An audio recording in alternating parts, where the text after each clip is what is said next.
నమస్తే welcome to AV news. నిరుపయోగంగా ఉన్న చెత్త బండ్లు మహబూబాబాద్ జిల్లా తొర్రూరు మున్సిపాలిటీ దినదిన అభివృద్ధి చెందుతున్న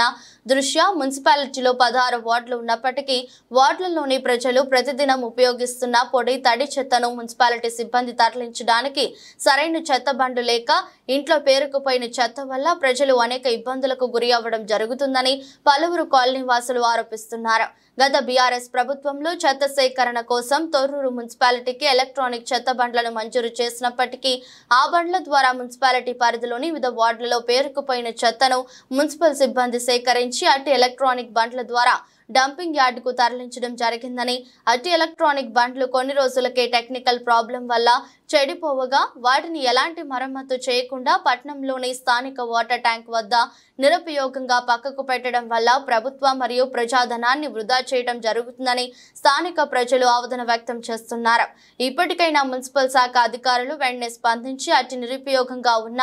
ఎలక్ట్రానిక్ చెత్త బండ్లను వెంటనే మరమ్మతు చేయించి చెత్త కోసం ఉపయోగించాల్సిన మున్సిపల్ శాఖ అధికారులను కోరుతున్నారు.